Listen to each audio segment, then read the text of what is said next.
चलिए अब हम बात करते हैं गैसेस लॉस में। सबसे पहले बॉयल्स लॉ की बात करते हैं। हमने जो है लेक्चर्स में हमने डिस्कस कर दिया है कि व्हाट इज द वंडर वाल फोर्स ऑफ अट्रैक्शंस, या किस टाइप के फोर्स होते हैं, कौन सा फोर्स ऑफ अट्रैक्शन का स्ट्रॉन्गर स्ट्रेंथ होता है।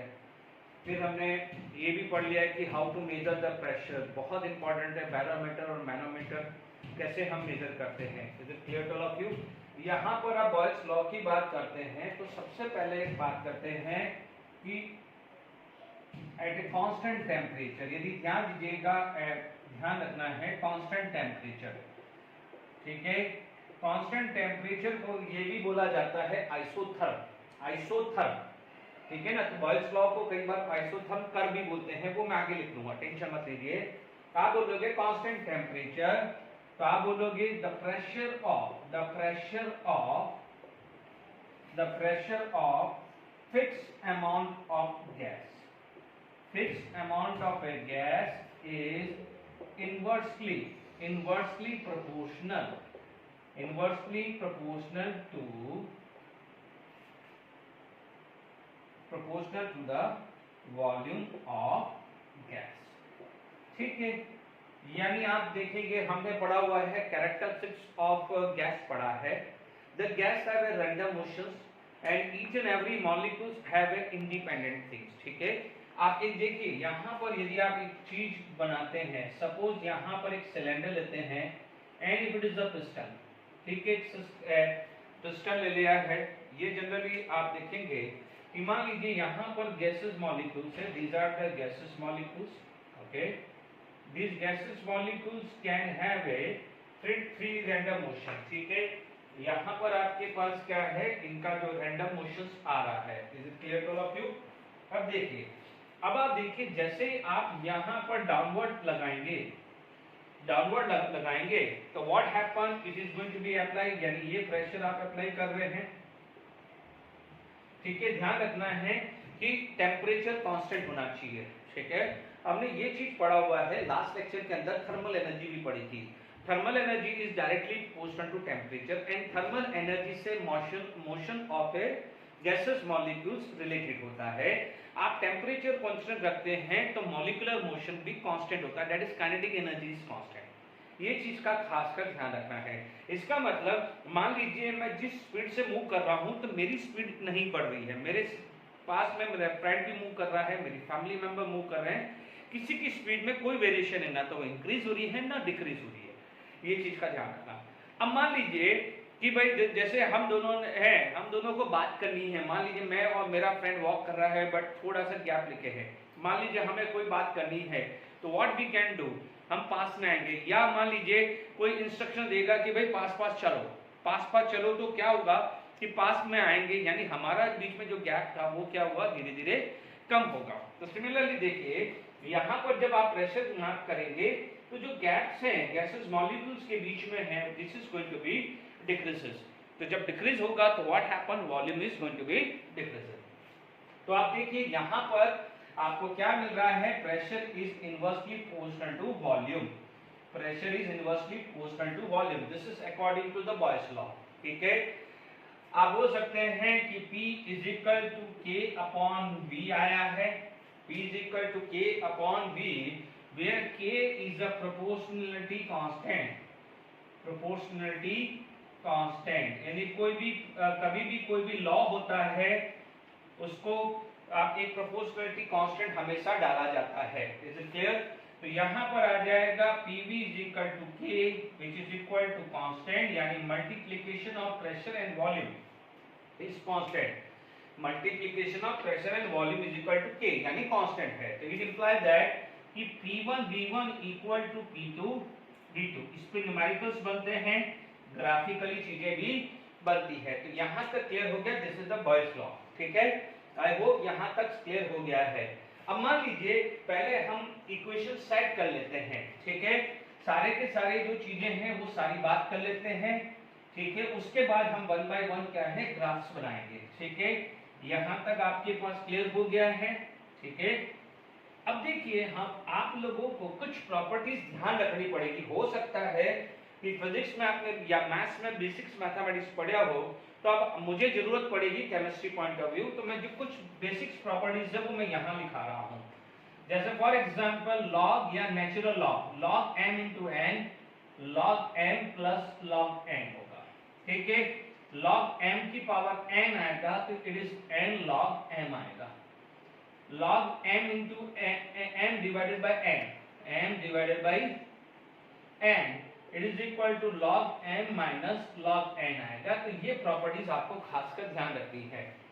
नो डाउट जब आप आयनिक इक्विलिब्रियम या केमिकल इक्विलिब्रियम या थर्मोडायनामिक्स पढ़ेंगे तो वहां पर लॉग के कुछ न्यूमेरिकल्स आएंगे, तो वहां लॉग और अच्छे से आएगा। अभी यहाँ पर आपको सिर्फ इसकी प्रॉपर्टीज याद करना है।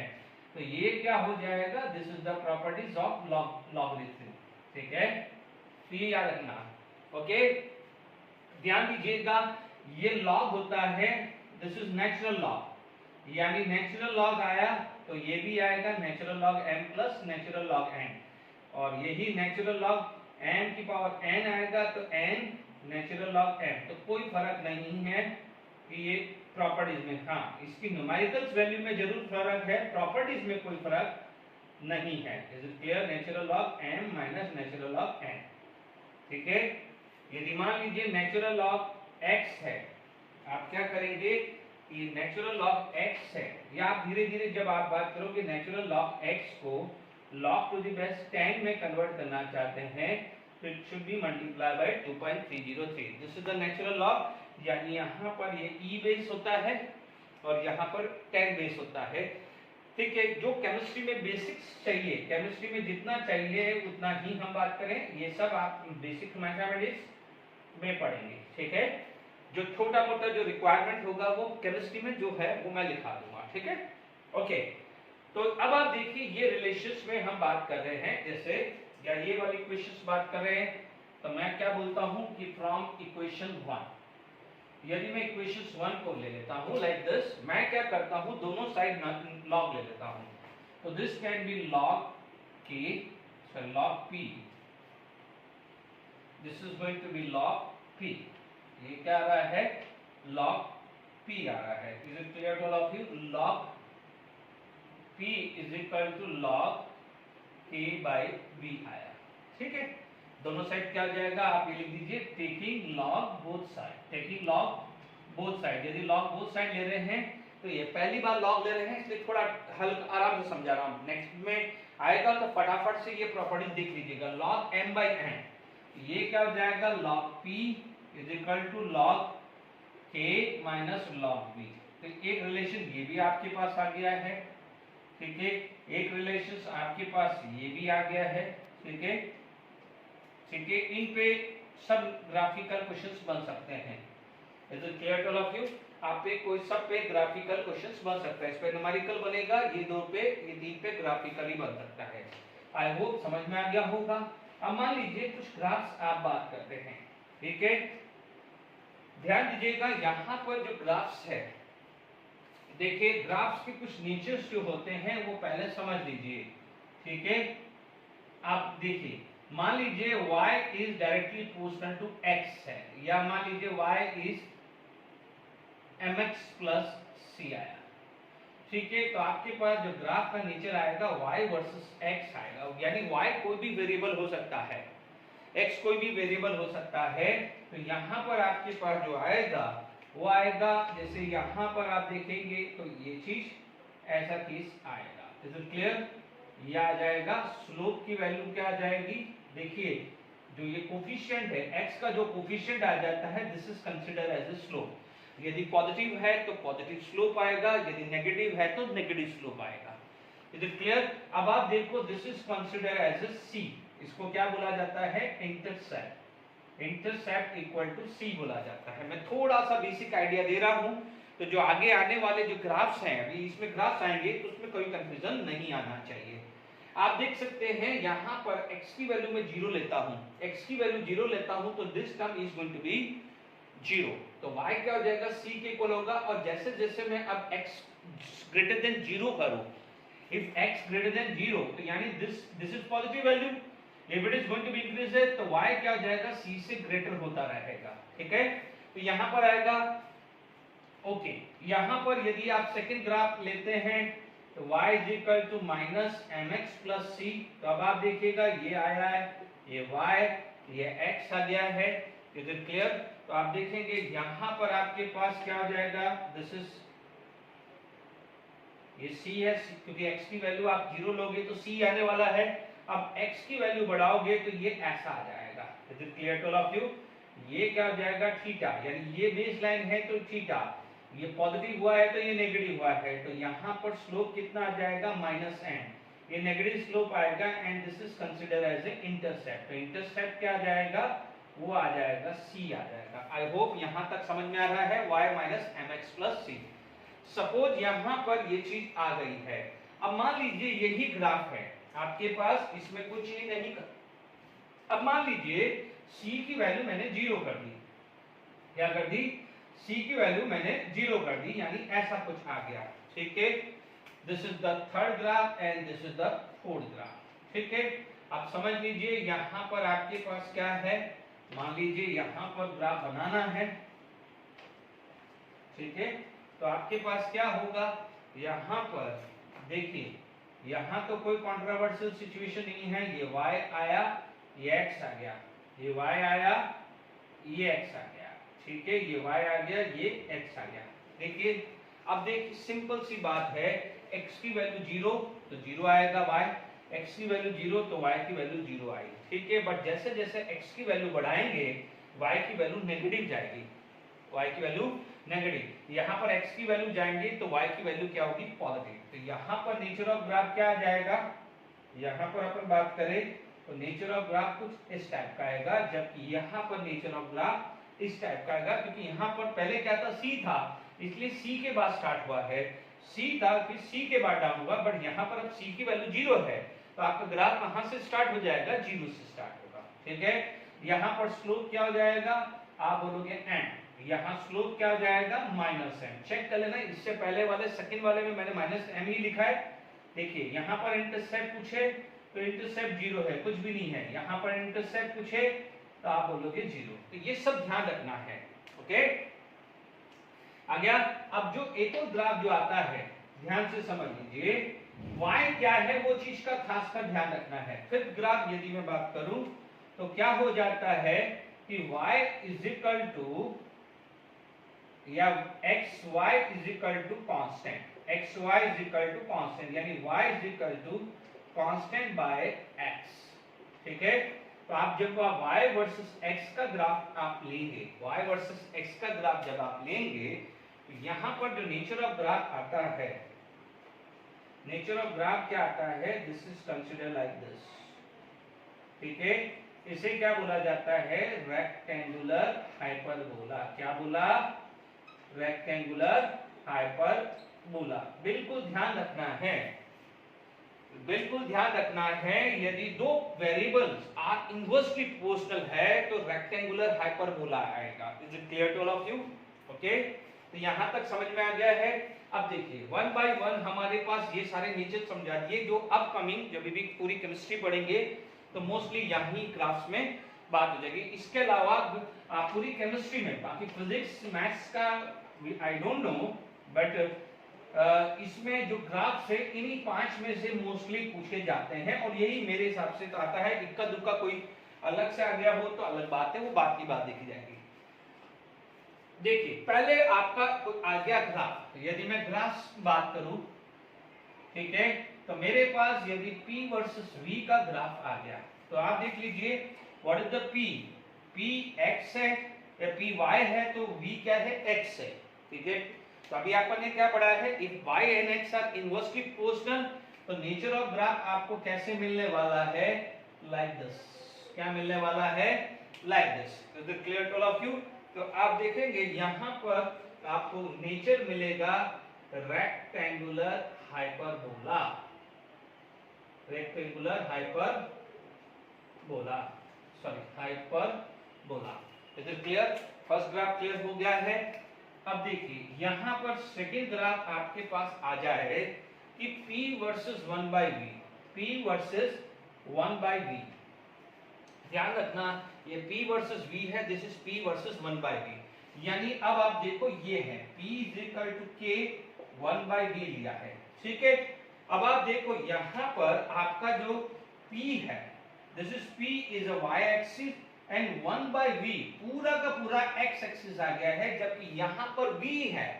तो यहां पर क्या हो जाएगा, just like is y is equal to kx type, y is equal to kx type हुआ ना, ये x बन गया, ये y बन गया है, तो it is equal to just like as a straight line. यानी ये जो ग्राफ आएगा वो ऐसा आएगा, ये जो ग्राफ है वो ऐसा आएगा। अब आप देखिए यहां पर स्लोप की बात करें तो यहां पर जो स्लोप आएगा वो आएगा k, यानी constant value, here the slope is equal to k आ जाएगा। अब आप देखिए यहां पर ये मैं पहले बेसिक्स ग्राफ बना देता हूं। देखिए इस पे ग्राफ क्लियर हो गया, इस पे अब थर्ड ग्राफ आता है। मान लीजिए थर्ड ग्राफ आपका जो बना है वो आया P versus PV versus P, है ना। देखो PV वर्सेस P आएगा और दूसरा ग्राफ PV वर्सेस V बना देंगे आप, है ना। Fourth graph PV versus V draw कर लेना, मैं PV वर्सेस P कर रहा हूं। अब आप देखिए कि मैं P की वैल्यू बढ़ाऊंगा, if I am going to increase the value of P, simultaneously the volume is going to be decreases। अभी हमने पढ़ा है if we apply the pressure, if we double the pressure, volume become half। ठीक है, अब इसका reverse भी कर दे, यदि प्रेशर रिलीज करें पिस्टन को ऊपर करें तो what happen, pressure is going to be decreases। if the pressure is going to be decreases तो what happen, volume is going to be increases। तो आप क्या बोलोगे कि प्रेशर इंक्रीज हुआ तो वॉल्यूम डिक्रीज हुआ, प्रेशर डबल हुआ तो वॉल्यूम हाफ हुआ, प्रेशर 3 टाइम हुआ तो वॉल्यूम 1/3 हुआ, या प्रेशर हाफ हुआ तो वॉल्यूम डबल हुआ है। बट दोनों का मल्टीप्लिकेशन क्या है, multiplication of P into V is equal to constant. तो ध्यान दीजिएगा कि यहां पर आपसे बोला जाए तो this is the nature of graph, ठीक है। यदि PV वर्सेस P ले लो या PV वर्सेस V का ग्राफ ले लो, PV वर्सेस P ले लो या PV वर्सेस V का करें, क्योंकि देखिए P1 V1, देखिए यहां पर P1 था तो डेफिनेटली उस समय कोई वॉल्यूम V1 होगी, बट दोनों का मल्टीप्लिकेशन क्या है, कांस्टेंट है। अब मान लीजिए P2 लिया, मान लीजिए ये P1 है, ठीक है, ये P2 ले लिया, ये P3 ले लिया, ये P4 ले लिया है, तो P1 पे P1 V1 यहां होगा, P2 V2 यहां होगा, P3 V3 यहां होगा, P4 V4 यहां होगा। तो सबकी वैल्यू क्या है, P1 V1 equal to P2 V2 equal to P3 V3 same है। तो आपको क्या मिलेगा, ध्यान दीजिएगा यहां पर क्या है, straight line passing from origin. क्या लिखोगे, ये लिखोगे straight line, nature of graph भी पूछा जाता है, थ्योरेटिकल क्वेश्चंस भी बना सकता है। स्ट्रेट लाइन पासिंग फ्रॉम या पासिंग थ्रू ओरिजिन, ठीक है, ये ओरिजिन से पास हो रहा है, ओरिजिन से पास हो रहा है, ठीक है। अब आप देखो यहां पर क्या हो जाएगा, line parallel to, line parallel to या straight line parallel to X axis, यानी एक्स एक्सिस पे कौन है, P वर्सेस V। अब कोई बच्चा बोलेगा कि यदि मैं P और V को y एक्सिस कर दूं और PV करूं तो क्या हो जाएगा, लाइन U आ जाएगी, that is the line parallel to y axis आ जाएगा, उससे तो कोई इशू नहीं है, ठीक है। तो ये भी ग्राफ क्लियर हो गया है, ठीक है। तो हमारे पास PV वर्सेस ये भी ग्राफ क्लियर हो गया है, ठीक है। तो ये जो तीनों ग्राफ्स हैं वो मैंने अभी बता दिया, इनफैक्ट यहाँ पर चार्ट भी हो सकते थे। अब देखिए यहाँ पर नेक्स्ट जो ग्राफ आपके पास आया है, प्लीज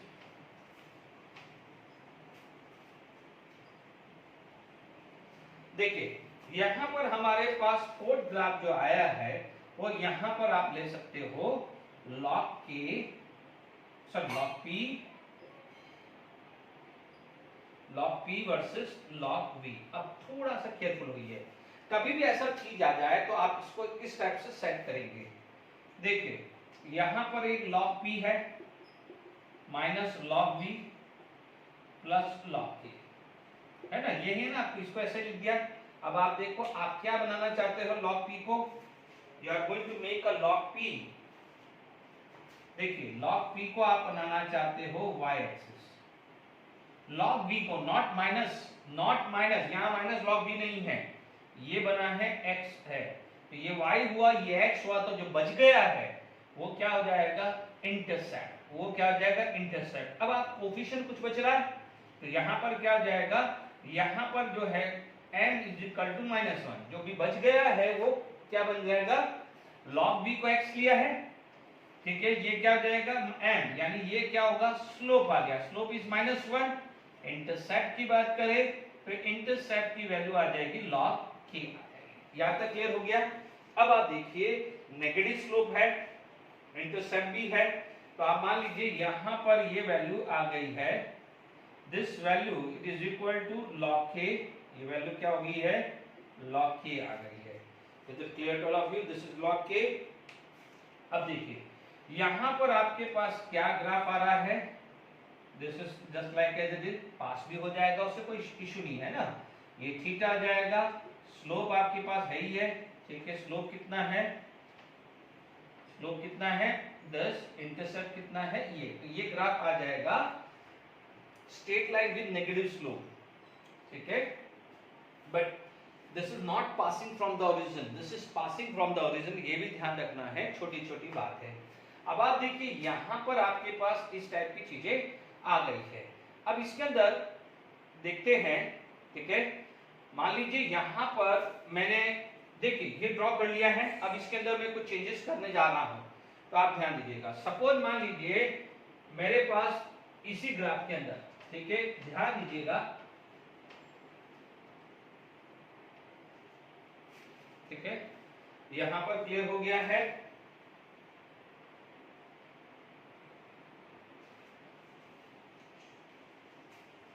मान लीजिए मैंने ये ग्राफ में ये चीज बना दी, सॉरी ये मैंने गड़बड़ बना दी है, ठीक है, यहाँ पर ये देखिए, प्लीज ध्यान दीजिएगा, ये आया है, ये आया है, ठीक है, यहाँ पर मैंने ये स्लोप की वैल्यू बनाई है और ये बना दिया सपोज, ठीक है, इसी तरह से यहाँ पर भी बन जाएगा, मान लीजिए ये बना दिया ऐसा और यहाँ ऐसा बना दिया, ठीक है ना, ये चीज क्लियर हो गई, ओके।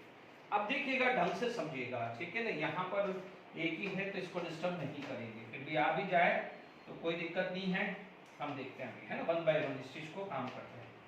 अब देखिए यहाँ पर आपके पास क्या है, लेट इट बी, ये मान लीजिए T1 टेम्परेचर है, ये T2 मान लीजिए, ये T3 मान लिया, ये T1 मान लिया, ये T2 मान लिया, ये T3 मान लिया, या ये T1 T2 T3 किसी को भी ले सकते हैं। देखिए आप देखेंगे कि PV is equal to K है, P is equal to K 1 by V है, and PV is equal to K है, ठीक है, ढंग से समझिएगा।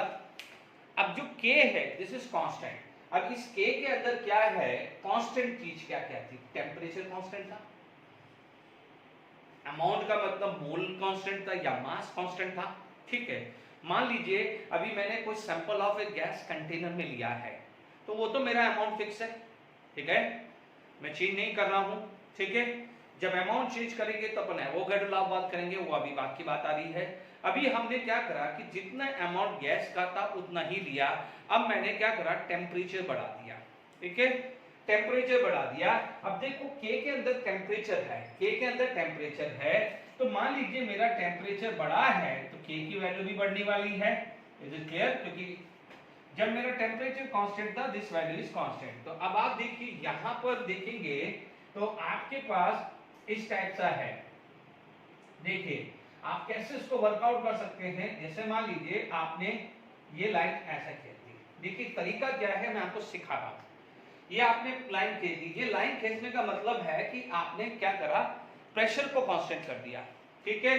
अब प्रेशर को जब आपने कांस्टेंट कर दिया तो आपके पास जो वैल्यू आ रही है, देखिए ये कर्व पे टच कर रहा है, तो यहाँ पर यहाँ पर यहाँ पर this is V1, this is V2, this is V3, क्योंकि ये सॉरी ये V1 ले लेता हूँ, ये V2 ले लेता हूँ, V3, क्योंकि ये कर्व वाला है, यहाँ T3 है तो V3, ये कर्व वाला है तो T2 V2 है, ये कर्व वाला है तो T1 V1। तरीका कैसे होता है, क्योंकि ये क्वेश्चंस पूछे जाते हैं relation between T1 T2 T3।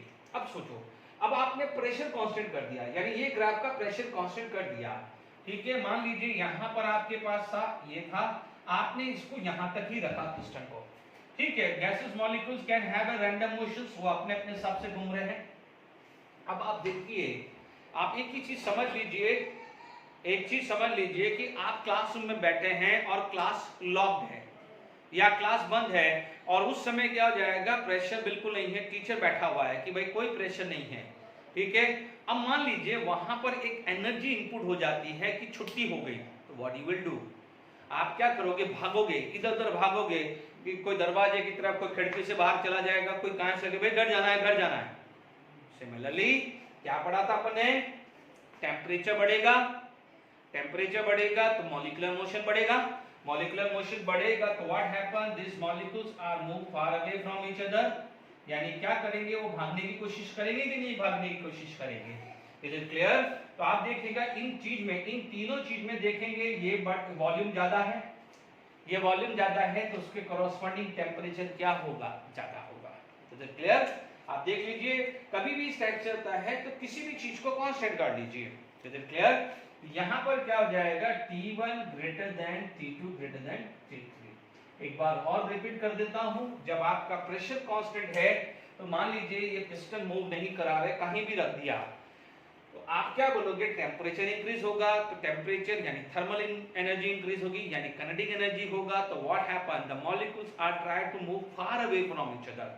तो जो गैप इतना था, अब गैप बढ़ेगा कि नहीं बढ़ेगा, तो जब गैप बढ़ेगा तो वॉल्यूम बढ़ गया, ठीक है। यानी वॉल्यूम कब बढ़ा, जब टेम्परेचर बढ़ाया, वॉल्यूम कब बढ़ा, जब टेम्परेचर बढ़ाया, वॉल्यूम कब कम था, जब टेम्परेचर कम था। तो आई होप यहां तक समझ में आ गया है कि कैसे अपन कोरिलेट करते हैं। तो सिमिलरली यदि आप यहां पर भी बात कर सकते हैं, ठीक है, यहां, ठीक है, जैसे यहां पर आपके पास क्या हुआ है, ये स्लोप है, what is this, this is slope, ठीक है। टेम्परेचर बढ़ा तो केवी वैल्यू बढ़ी तो स्लोप भी बढ़ा कि नहीं बढ़ा। तो यहां पर मान लीजिए θ1 था, ये θ2 था, ये θ3 हुआ है, तो क्या हुआ है, स्लोप बढ़ा कि नहीं बढ़ा। अब मान लीजिए ये नॉर्मली आप ज्यादा हिल स्टेशन पे जा रहे हैं, तो मान लीजिए नॉर्मली कार यू जा रही है, अब कार यू चढ़ने लग जाए या कार यू चलने लग जाए, लेह लद्दाख में आप यू चलने लग जाओ, तो इसका मतलब क्या, अरे यार लेह में तो बहुत ज्यादा हाइट है, बहुत ज्यादा स्लोप है, तो ये चीज का ध्यान दीजिएगा। तो यहां पर क्या हुआ है, T1 greater than T2 greater than T3 आ गया है। Is it clear? अब आप देखो PV is equal to constant, ये वैल्यू बढ़ा तो इन दोनों का मल्टीप्लिकेशन, सपोज मान लीजिए 4 है, 5 है, 6 है, तो आप बोलोगे K की वैल्यू 4 5 6 है, अज्यूम कर लेते हैं, तो PV is equal to 4, PV is equal to 5, PV is equal to 6, PV is equal to 4 5 6, तो क्या होगा, यहां पर भी T1 greater than T2 greater than T3 आएगा। तो आप देखो इनमें तो स्लोप से काम चल गया, ये तो स्लोप से काम चल गया, क्योंकि K मतलब टेम्परेचर पैरामीटर है। Is it clear? मान लीजिए आप जो भी है, आप जो भी काम करना चाहते हैं वो भी देख सकते हैं। आप यहां पर आप देखेंगे, ठीक है, तो यहां पर एक स्लोप से चला जाएगा काम, सबसे आसान तरीका है। अदरवाइज आप टेम्परेचर से भी लेना चाहो, तो आप टेम्परेचर फैक्टर लेना चाहते हो, तो आप देख लीजिए कि मैंने ये लाइन कर लिया है, यानी ये लाइन का मतलब 1/v को सेम कर दिया है, यानी 1/v सेम, यानी वॉल्यूम भी सेम हुआ। तो अब आप देख लीजिए यहां पर यदि आप प्रेशर देखोगे तो मान लीजिए ये P1, ये P2, ये P3 हुआ, तो टेम्परेचर बढ़ेगा, टेम्परेचर बढ़ेगा तो व्हाट हैपन, मान लीजिए वॉल्यूम फिक्स है, ठीक है, टेम्परेचर बढ़ेगा तो what happen, molecular motion increase होगा, तो प्रेशर क्या होगा, यदि आपका क्लासरूम बंद कर दिया है बाहर से, यानी अब आपका वॉल्यूम क्या है, पूरा का पूरा क्लासरूम हुआ, छुट्टी हो गई, तो आप क्या करोगे, भागोगे, भागोगे तो वॉल से टकराओगे, आवाज आएगी, आवाज आएगी। पहले जब छुट्टी नहीं हुआ था तो कोलिजन कम था, आवाज कम आ रही थी, बट जैसे ही बोला कि छुट्टी हुआ, भागे, बट दरवाजा बंद था, आपको यही है, कोई इधर उड़ेगा, कोई इधर भागेगा, तो what happen, it will collide with the wall, it will collide with the wall, यानी क्या हुआ है, विद द कोलिजन एक फोर्स जनरेट होगा, फोर्स पर यूनिट एरिया क्या होगा, प्रेशर बढ़ेगा, यानी टेम्परेचर बढ़ने से प्रेशर बढ़ेगा। तो आप देख लीजिए प्रेशर बढ़ा, ये क्या हुआ, टेम्परेचर बढ़ा, तो उस तरीके से भी मैंने निकाल दिया है। आई होप यहां तक समझ में आ गया होगा, ठीक है। ग्राफिकली कैसे सोचना है वो भी बहुत जरूरी है, ग्राफ्स का नेचर पे भी क्वेश्चंस आता है, इसलिए मैंने इसको डिटेल में पढ़ाया है। अब हम कुछ न्यूमेरिकल्स कर लेते हैं एनसीईआरटी के, ओके। चलिए अभी हम एनसीईआरटी का क्वेश्चंस करते हैं। Pressure is 1 bar P2 0.2 V1 this at constant temperature. एक चीज का ध्यान रखना है, इस कंडीशंस को आप आइसोथर्म कंडीशंस भी बोलते हैं। आइसोथर्म्स यानी कल को आपको पूछा जाए what is the boils isotherm, तो बॉयल्स आइसोथर्म का मतलब टेम्परेचर कांस्टेंट पे जो ग्राफ्स बने हैं उसे बोलते हैं बॉयल्स आइसोथर्म। ठीक है, यहाँ पर आपको क्लियर है तो आप बोलोगे, यहाँ पर जब सब्जेक्टिव लिखना है तो आप बोलोगे अकॉर्डिंग टू बॉयल्स लॉ। यदि मैं बॉयल्स लॉ की बात करूं, ठीक है, तो what happen here, it is equal to P1 V1 equal to P2 V2। P1 V1 equal to P2 V2 हुआ। P1 आया 1 bar, V1 2.27 litre and 0.2 and it is V2। यानी आपसे ऐसा लैंग्वेज बोलेगा कि at 1 bar pressure the volume is this. ठीक है, what would be the volume of a gas at this pressure if we keep temperature constant. तो कुछ brief word में लिख दिया है। अब आप देख लीजिए वॉल्यूम कितना आया है, 2.27 अपॉन 0.2। ठीक है, this come to be a 22.7 by 2। ठीक है, 11.35। अब आप देखो लीटर है, यूनिट का खास कर ध्यान रखना है क्योंकि ऑप्शन में लीटर ml या कुछ भी दिया हो सकता है। Make sure 1 litre is equal to 1000 ml, 1000 centimetre cube, 1 decimetre cube and 10⁻³ metre cube रखना है। तो ये जरा कन्वर्जन फैक्टर आप ध्यान रखिएगा। Is it clear to all of you? 11.35 आ गया है, यानी आप देखेंगे कि 1 बार है। Is it clear? 11. देखिए आपका प्रेशर रिड्यूस हुआ तो वॉल्यूम इंक्रीज हुआ है। Is it clear? Pressure reduce हुआ है तो वॉल्यूम इंक्रीज हुआ है। चलिए नेक्स्ट क्वेश्चंस, यदि इसी टाइप के क्वेश्चंस में लेता हूं, इसी में मैं कुछ वैल्यू चेंज कर देता हूं, तो क्या है, एक क्वेश्चंस और प्रैक्टिस कर लेते हैं अपन। ठीक है, देखिए यहाँ पर मान लीजिए आपके पास ये क्वेश्चंस आ गया है। मान लीजिए मैंने यहाँ 1 बार प्रेशर, ये यहाँ पर मैंने ले लिया है 1.5 बार ले लिया। ठीक है, वॉल्यूम मान लीजिए मैंने यहाँ पर 3 लीटर दे दिया और ये वॉल्यूम पूछ लिया है। ठीक है, किसी को भी V1 ले लो, V2 ले लो, उससे कोई फर्क नहीं पड़ेगा। ठीक है, P1 V1 equal to P2 V2। ठीक है, सॉल्यूशंस आ गया। Is it clear to all of you? अब आप देखो P1 पे 1 बार था, V1 you have to find out 1.5 into 3 litre. Is it clear? V1 is equal to 4.5 litre आएगा। बिल्कुल सिंपल न्यूमेरिकल्स है, कोई ज्यादा इसमें कोई दिमाग लगाने वाली बात नहीं है। देखिए अभी धीरे धीरे जैसे जैसे चैप्टर बढ़ेगा उसकी जो है क्वेश्चंस की क्वालिटी और बढ़ेगी। ये तो सिंपल है। ठीक, अब देखिए नेक्स्ट क्वेश्चंस पे आप प्रोसीड करते हैं कि rubber balloon contain some marbles each of a volume 10 ml। ठीक है, ध्यान दीजिएगा जब अपन ने लास्ट लेक्चर डिस्कस किया था तो मैंने क्या कहा था, what is the volume of a gas? It is the free space available for the motion.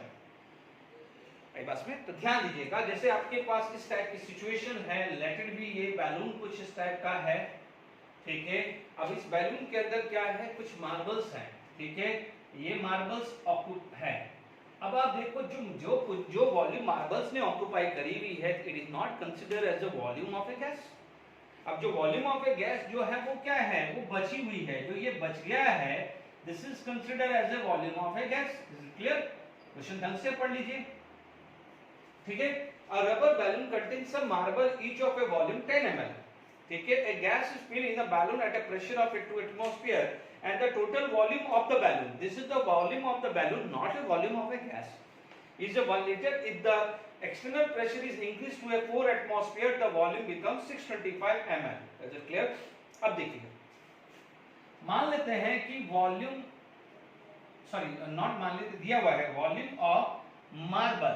Volume of marble आपको दिया हुआ है 10 ml। यूनिट ध्यान रखना है ना। अज्यूम करो नंबर ऑफ मार्बल्स को आपने मान लिया है n मान लिया है, नंबर ऑफ मार्बल्स को आपने n मान लिया है। तो now the total volume of marble, यदि मैं टोटल वॉल्यूम ऑफ मार्बल्स बात करूं तो it is equal to 10 into n। 2 है तो 20, 3 है तो 30, 4 है तो 40, इस टाइप से आ जाएगा। डन? यहां तक क्लियर हो गया है। बात क्या करते हैं, what is the volume of gas. Volume of a gas it is equal to volume of balloon minus volume of marble. Is it clear to all of you? ठीक है, वॉल्यूम ऑफ मार्बल यही हुआ है कि नहीं हुआ है। अब वन बाय वन करते हैं। अब देखिए आपका प्रेशर, देखिए यहां पर मैं डायरेक्टली लगा देता हूं P1 V1 equal to P2 V2। Pressure कितना है, पहला 2 एटमॉस्फेयर, मैंने यहां 2 लिख दिया। प्रेशर 2 कितना है, this is equal to 4 atmosphere, वो 4 लिख दिया है। ये लिखना है this is not a volume of a container, this is the volume of a gas. तब आप देखिए इनिशियली वॉल्यूम ऑफ बैलून क्या था, 1 लीटर, क्योंकि मुझे अब ml है ना, तो मैं 1 लीटर को आई कैन राइट 1000 ml, तो आई कैन राइट 1000। ठीक है, अब आप देखो 1000 इंटू 10n। ठीक है, external pressure is increase to 4 atmosphere, the volume become 625, तो ये आ जाएगा 625 माइनस 10n। देख लीजिए जब वॉल्यूम ऑफ ए गैस ये 1 लीटर था, यानी 1000 ml माइनस 10 है। जब ये 625 हुआ है तो 625 माइनस 10n हुआ है, बाकी तो वही लगाया, थोड़ा सा हल्का सा क्वेश्चंस का क्वालिटी को बढ़ा दिया है। अब आप देखिए ये वैल्यू तो कितनी आ जाएगी, 2 आ गई है। आप बोलोगे 1000 minus 10n is equal to, ये आ गया है 50, 2 6 12 1250 एंड माइनस 20n। इधर क्लियर, इधर से उधर इंटरचेंज कर दीजिए, ये वैल्यू इधर चली जाएगी, ये इधर वैल्यू आएगी। मैथमेटिकली देख लीजिए क्या 10n इक्वल टू 250 आ रहा है, फटाफट से देख लीजिए, दिस माइनस दिस 250, ये इधर चला जाएगा तो 20 माइनस 10 10n आया है, यहां से 0 कैंसिल हुआ है तो n की वैल्यू 25 आया है, यानी नंबर ऑफ बैलून्स कितना है, 25 आ गया है। तो आई होप यहां तक समझ में आ गया है, सिंपल है। ठीक है, बाकी अपन और क्वेश्चन प्रैक्टिस करेंगे। Is it clear to all of you? ठीक है, यहां पर अपना क्लियर हो गया है। मान लीजिए कई बार ग्राफ्स हैं, ठीक है, यदि ग्राफ्स का और लेवल बनाना है बॉयल्स लॉ पे, ठीक है, हमने अभी थोड़ी देर पहले ये भी पढ़ा था। ठीक है, देखिए यदि मान लीजिए इसमें ग्राफ्स में और मान लीजिए हमने ये भी पढ़ा है कि P is equal to K 1/V पढ़ा है, अभी थोड़ी देर पहले पढ़ा है। ठीक है, अब आप देखिए यहां पर log P ले लिया मैंने, तो ये log K आ जाएगा प्लस log 1/V भी लिख सकता हूं, लिख सकता हूं ना, या माइनस log V लिख सकता हूं, या log 1/V लेता हूं, क्योंकि मान लीजिए मेरे पास ग्राफ ऐसा आ गया कि log P versus log 1/V का ग्राफ आ गया। ठीक है, अब आप ध्यान दीजिएगा, make sure this is become x axis, this become y axis. ठीक है, तो ध्यान दीजिए इसके आगे क्या है, प्लस है, इसके आगे प्लस है। जब मैंने log k minus log v लिखा था तो उसके आगे -1 था, गलती मत करिएगा।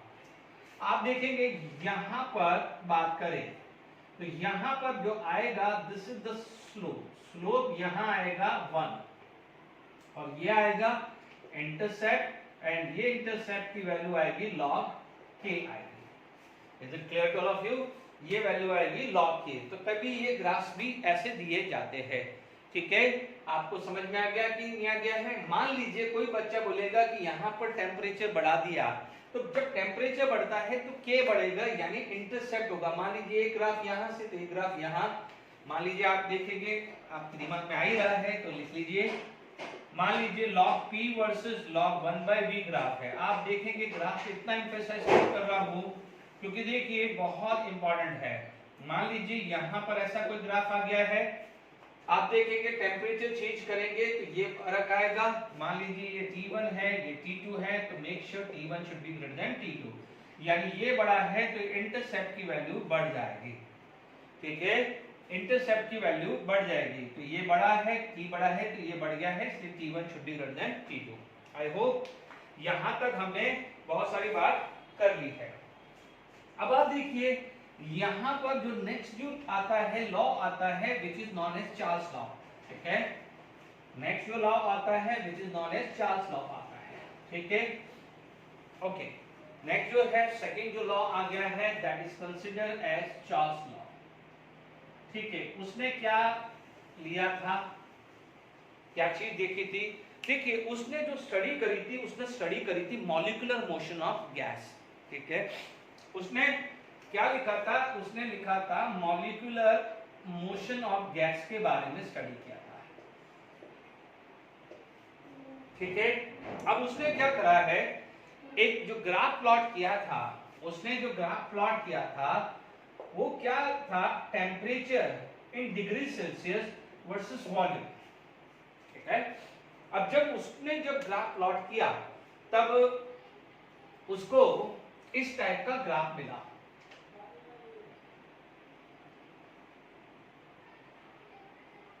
ठीक है, इस टाइप का ग्राफ मिला, ठीक है। मैंने थोड़ा गलत बना दिया है, ठीक है। यहां पर इस टाइप का ग्राफ मिला है, ये प्रैक्टिकली कर रहा है। देखिए इसमें जो उसका जो है और मैं धीरे धीरे 1 बाय 1 बात करूंगा, ठीक है। ये था, ये था, जब उसने बात करी तो उसको ग्राफ कुछ इस टाइप का मिला, ऐसा मिला। ये एक्स्ट्रा प्लॉटिंग करा है because practically volume of a gas जो है नेगेटिव मुश्किल है, ठीक है। यहां पर जो है, या ऐसा मान लीजिए नॉट प्रैक्टिस, सॉरी नेगेटिव नहीं, यहां पर उसका ऐसा ग्राफ मिला, चलिए कोई बात नहीं, स्ट्रेट लाइन कर लीजिए। अब देखिए ये जो वैल्यू मिली है वो मिली है उसको -273.15 डिग्री सेल्सियस, ठीक है। ये वैल्यू इसको यहाँ पर 273.15 डिग्री है, यानी किस पे स्टडी करी है, मॉलिक्यूलर मोशन, और उसमें सबसे पहले volume of a gas and temperature in degree Celsius पे बात करी थी, ठीक है। अब आप बात करेंगे यहाँ पर, देखिए हमने क्या बोला था कि molecular motion is greater than proportional to temperature, ये पढ़ी थी अपन ने। अब देखिए, अब एक केस ऐसा आएगा कि मान लीजिए आप बोलोगे कि मॉलिक्यूलर मोशन 0 हो गया है, मॉलिक्यूलर मोशन 0 हो गया है, तो इसका मतलब आप क्या बोलोगे कि सर टेम्परेचर भी 0 ही होगा। ढंग से समझिएगा, मॉलिक्यूलर मोशन 0 है तो टेम्परेचर क्या है, 0 है। अब ये चीज क्यों बोल रहा है वो, उसने क्या ऑब्जर्व किया था, व्हाट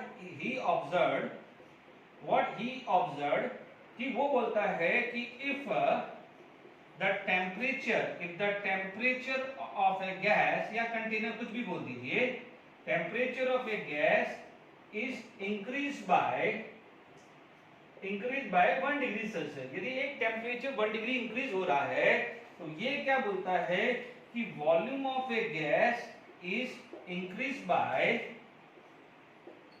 1/273.15 टाइम्स, नहीं नॉट टाइम्स, बाय दिस, कितना बढ़ रहा है, ऑफ इनिशियल वॉल्यूम, ठीक है। कि ये था, if the temperature of a gas is increased by 1 degree Celsius, the volume of a gas is increased by 1 this, यानी जब टेम्परेचर कोई भी T टेम्परेचर था तो मान लीजिए वॉल्यूम 0 था, ठीक है, या मान लीजिए है, तो उस समय उसका क्या हो जाएगा, 1/273.15 टाइम्स ऑफ V0 बढ़ा है, ठीक है, ठीक है। अब मान लीजिए टेम्परेचर 1 डिग्री बढ़ा है, ठीक है। अब मान लीजिए T टाइम पे, देखिए ये जनरली मैं वॉल्यूम लिख लेता हूं, if temperature increase by 1 degree, तो ये हुआ है। बट यदि फिर उसने देखा कि temperature increase by T degree Celsius, T degree, 1 बढ़ा तो 1/270, 2 बढ़ा तो 2/273, है ना। मैं 273 बोल देता हूं तो मतलब जनरली क्या होता है, अप्रोक्सीमेट 273 लिया जाता है।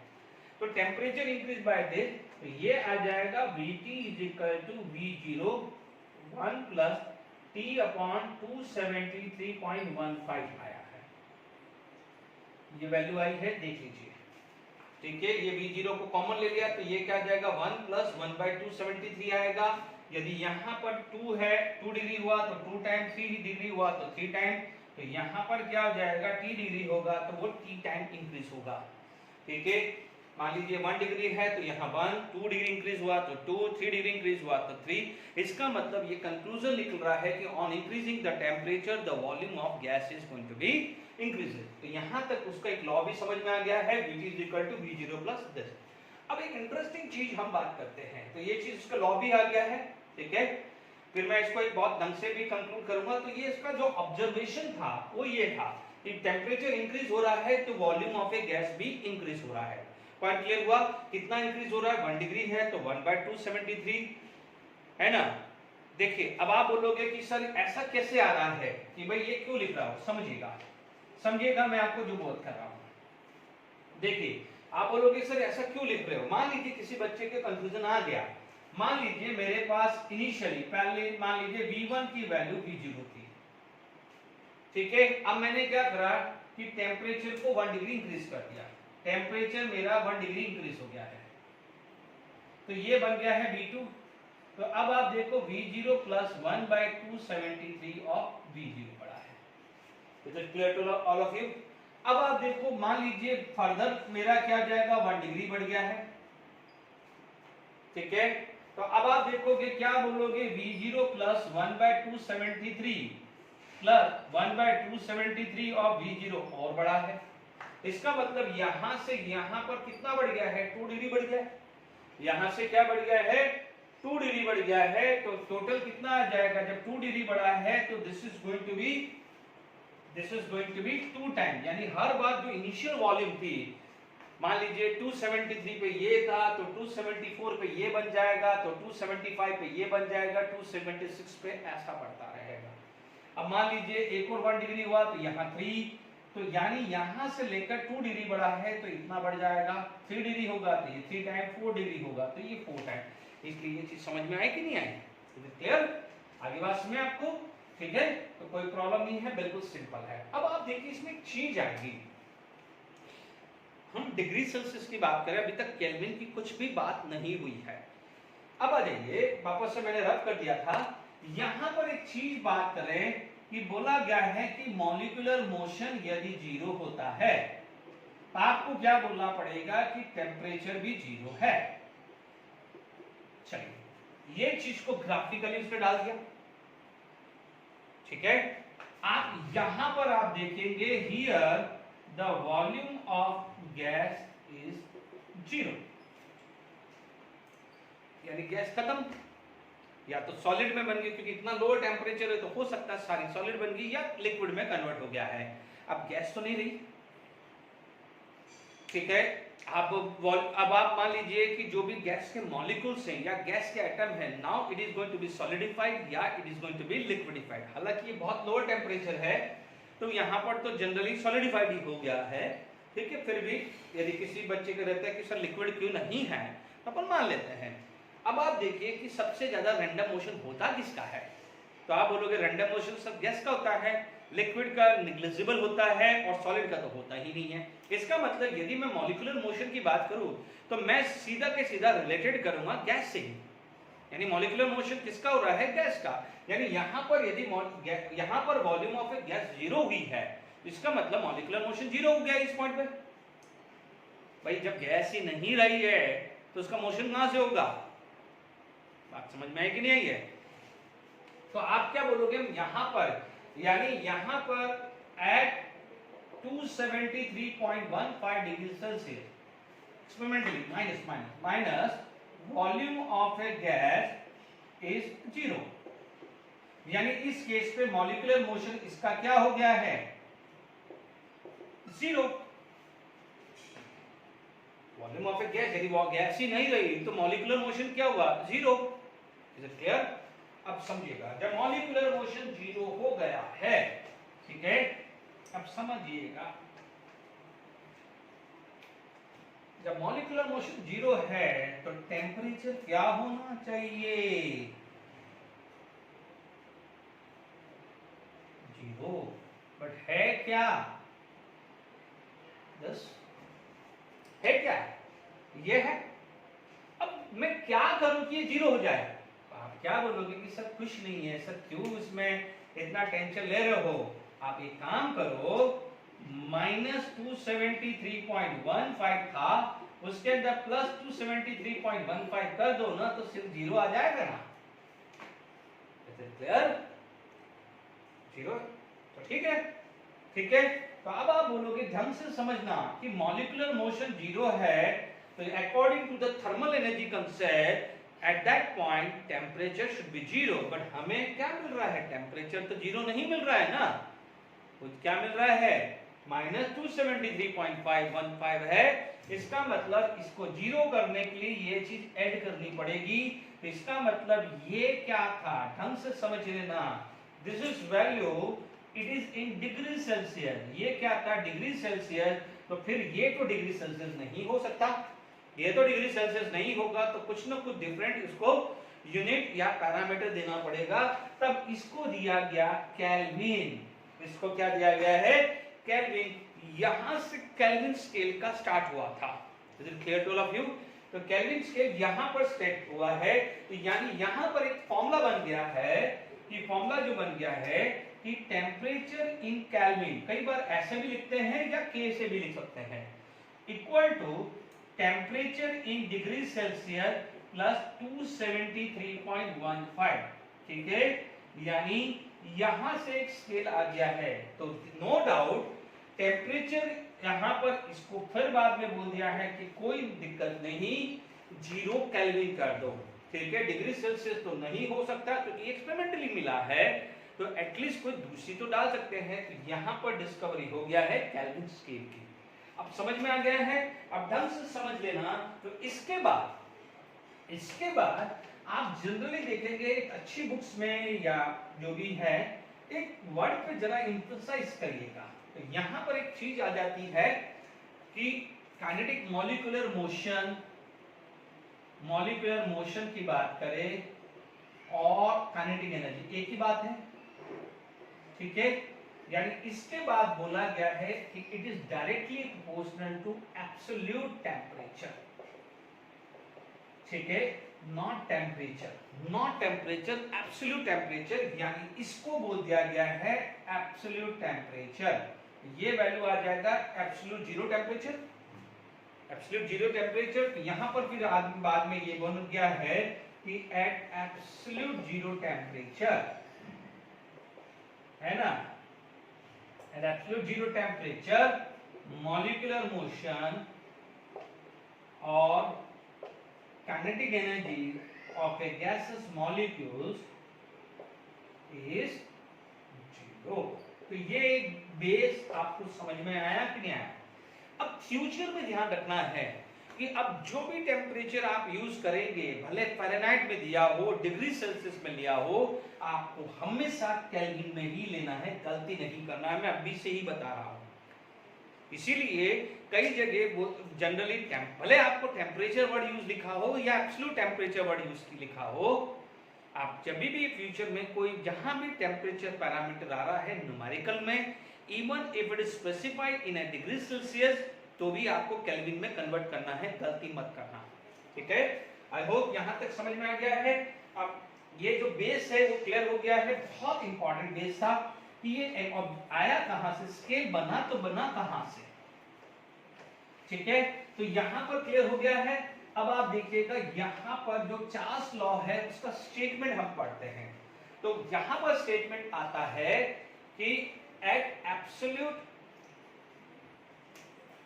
देखिए एट कांस्टेंट प्रेशर, यहां पर क्या था, प्रेशर कांस्टेंट, तो कांस्टेंट प्रेशर के लिए आइसोबार बोलते हैं, क्या बोलते हैं, आइसोबार, कांस्टेंट प्रेशर के लिए क्या बोलते हैं, आइसोबार कर्व्स। यदि यहां पर पूछा जाए बॉयज के लिए आइसोथर्म कर्व थे, तो यहां पर क्या हो जाएगा, आइसोबार कर्व्स, ठीक है ना, चार्ल्स कर्व्स को है ना, ठीक है। At a constant pressure the volume of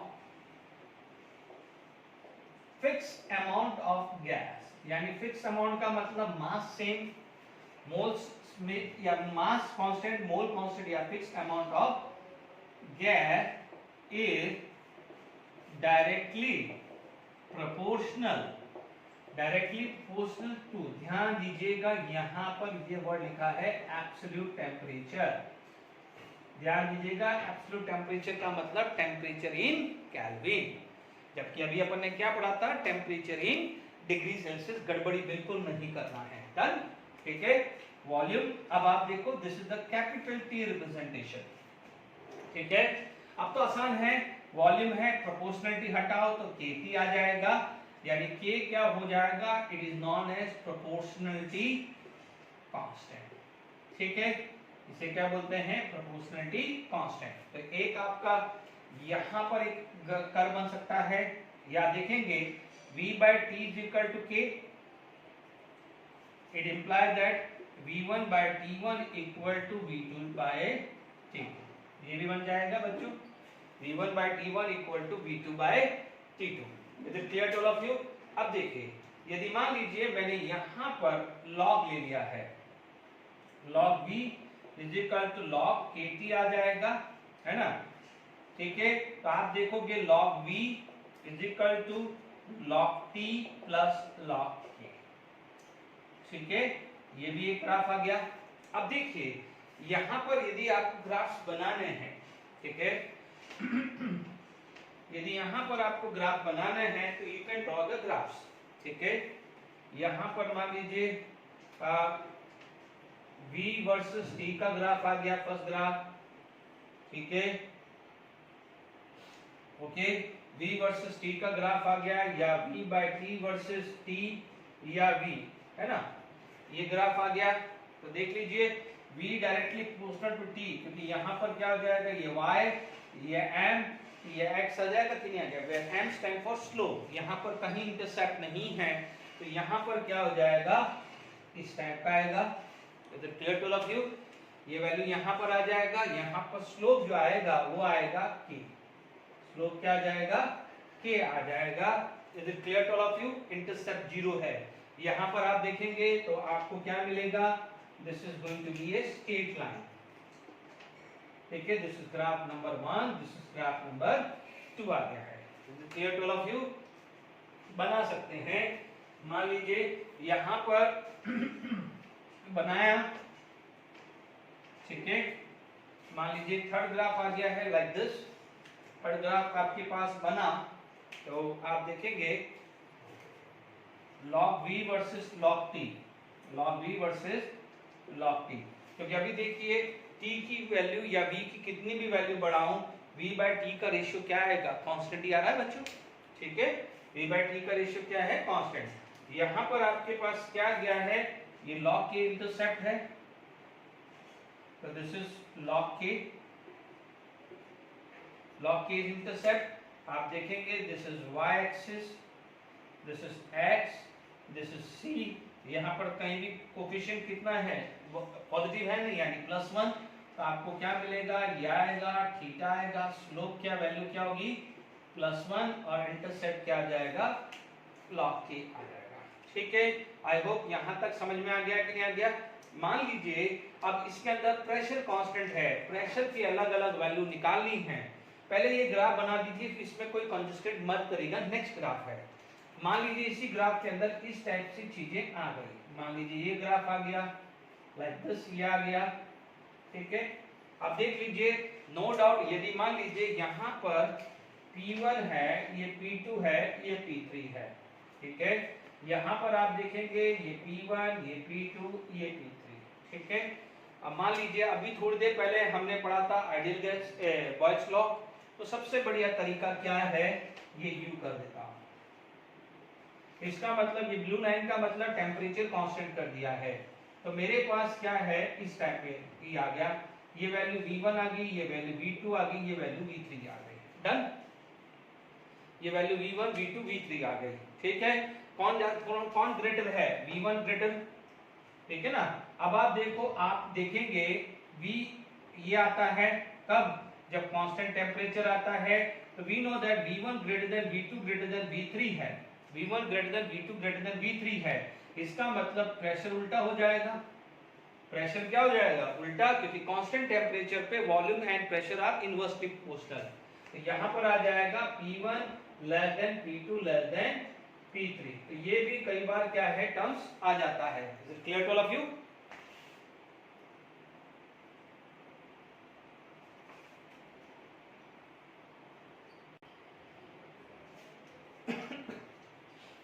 है। तो ये P1 P2 P3 भी आ गया है, ठीक है ना, P1 P2 P3 भी आ गया है, P1 less than P2, P1 less than P2 less than P3, ठीक है ना। ओके, क्लियर हो गया होगा आई होप। अब कोई बच्चा बोलेगा कि सर K तो है, ध्यान रखना है कि V/T K है, ठीक है, ध्यान रखना। आप बोलोगे कि K बढ़ा तो V बढ़ना चाहिए, क्योंकि ये मान लीजिए ये फिक्स कर दिया, थोड़ी देर के लिए मैंने फिक्स कर दिया, अब ये पन्ने करा ना, एक को तो फिक्स करते हैं कि K बढ़े तो V बढ़ेगा। अब एक चीज देखिए कि यदि K बढ़ेगा V बढ़ेगा, इसका मतलब जब प्रेशर बढ़ता है तो वॉल्यूम थोड़ी बढ़ता है, टेम्परेचर कांस्टेंट कर दिया मैंने। आप बोलोगे कि सर इसमें कैसे है, अभी आप देखिए, आपने V कांस्टेंट है, अब मान लीजिए मैंने टेम्परेचर को भी कांस्टेंट कर दिया, ठीक है, मेरे को क्या मिला है कि K बढ़ा तो वॉल्यूम बढ़ेगा। ओके, ये भी समझ गया, क्योंकि ये कांस्टेंट हो गया। आप इसको ध्यान ही मत दो, टेम्परेचर ध्यान ही मत दो, क्योंकि एक बार है, क्योंकि आपको रिलेशन P का निकालना है तो आपको V के साथ करिए। यानी यहाँ पर क्या है, लेट इट बी, ये V1 मान लिया, ये V2 मान लिया, V3 मान लिया, ठीक है ना, क्योंकि T सेम है, T कांस्टेंट कर दिया, यानी V1/T, V2/T, V3/T ले लिया, क्योंकि T सेम ले लिया मैंने। तो V1 इज ग्रेटर देन, तो V1 greater than V2 greater than V3 है, तो P1 लेस देन P2 है। तो यहाँ पर आप देखेंगे तो P1 less than P2 less than P3 होगा, क्योंकि ध्यान दीजिएगा कि वॉल्यूम ज्यादा है तो प्रेशर कम होना चाहिए एट कांस्टेंट टेम्परेचर। तो कभी भी अब आप ये मत बोल देना कि सर टेम्परेचर भी चेंज होगा, तो फिर वो आप कैसे निकाल पाओगे, कोई ना कोई तो कांस्टेंट रखना पड़ेगा। तो मेरे पास यहाँ पर वॉल्यूम न्यूमरेटर में है, वॉल्यूम मेरा न्यूमरेटर में है, तो मेरा आसान केस है, ठीक है। अब टेक्स्ट बुक के क्वेश्चंस कर लेते हैं, ठीक है। देखिए यहाँ पर एनसीईआरटी का दिया हुआ है, आप देखेंगे यहाँ पर टेम्परेचर दिया हुआ है, तो सॉल्यूशन T1 फटाफट से 23.4 प्लस 270, इट इज एडवाइजेबल आप टू 73 ले 0.15 तक, इतना शार्प कैलकुलेशन मत करिए। ये कितना हो जाएगा, 6 7 और 2 9 2.4 केल्विन, केल्विन में कन्वर्ट करना जरूरी है, नहीं तो रॉन्ग हो जाएगा। T2 is equal to 26 plus 273, ये वैल्यू आ जाएगी 0.1979 और 299.1 केल्विन। अब आसान हो गया, V1/T1 equal to V2/T2, V1/T1 equal to V2/T2। तो V1 कितना है 2 लीटर, T1 कितना है 296.4, V2 you have to find out and this is equal to 299.1। Is it clear? V2 की वैल्यू फटाफट से निकाल देते हैं, 2 into 299.1 divided by 296.4, ये वैल्यू आ रही 2.018, V2 की वैल्यू आ रही 2.018 आ रही है। Is it clear to all of you? This is unit क्या है, लीटर, तो आप लीटर में रखिए, ठीक है। ये क्लियर हो गया है, Is it clear? अब देखिए, यानी यहाँ पर वॉल्यूम बढ़ गया है। अब मान लीजिए कोई और क्वेश्चंस आपने ले लिया है, ठीक है, मान लीजिए मैंने यहाँ पर, देखिए क्वेश्चंस मैं कुछ भी बना लेता हूँ, ओके, हम हाथों हाथ बना लेते हैं। कि मान लीजिए मेरे पास यहाँ पर 2 लीटर है, और मान लीजिए ये 4 लीटर है, ये 27 डिग्री सेल्सियस है। एक बहुत अच्छा क्वेश्चन भी है, न्यूमेरिकल भी समझ लो और क्वेश्चंस भी समझ लो, ठीक है। एट कांस्टेंट प्रेशर लिख लीजिएगा, एक कांस्टेंट प्रेशर, ठीक है। जैसे कांस्टेंट प्रेशर बढ़ आया, चार्ल्स लॉ समझ में आ गया। आप बोलोगे sir V1/T1 equal to V2/T2 आया। Is it clear to all of you? V1/T1 equal to V2/T2। अब आप देखो V1 है 2, V2 है 4, ध्यान दीजिएगा गलती से भी 27 है और T2 है, तो आप क्या करेंगे, ये 2 है तो T2 की वैल्यू कितना हो जाएगा 54 डिग्री सेल्सियस, मत कर देना, this is the wrong practice, this is the wrong practice, ठीक है। राइट प्रैक्टिस क्या है, ध्यान से समझ लीजिएगा। राइट प्रैक्टिस क्या है कि टेम्परेचर, राइट प्रैक्टिस क्या है, टेम्परेचर, मान लीजिए फर्स्ट मेथड यूज किया है, second method 27 plus 273 it is equal to 300 kelvin. Is it clear?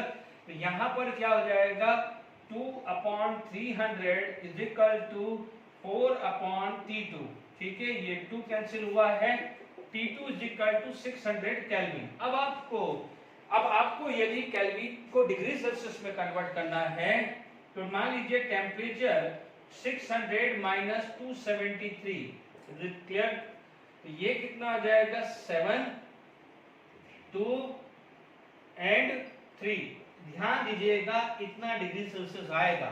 ये मेथड रॉन्ग है तो ठीक है, ये रब कर ही देता हूं, क्योंकि आप गलती से भी ये मत कर दीजिएगा, है ना। ये मेथड नहीं करना है, this is the right method, okay. गलती नहीं होनी चाहिए, क्योंकि कई बार क्वेश्चन पूछा जाएगा कि सपोज मान लीजिए टेम्परेचर 27 डिग्री सेल्सियस था, कि 27 डिग्री से मेरा 54 डिग्री सेल्सियस कर दिया। If we change the temperature from 27 degree Celsius to 54 degree Celsius, why volume is not going to be double?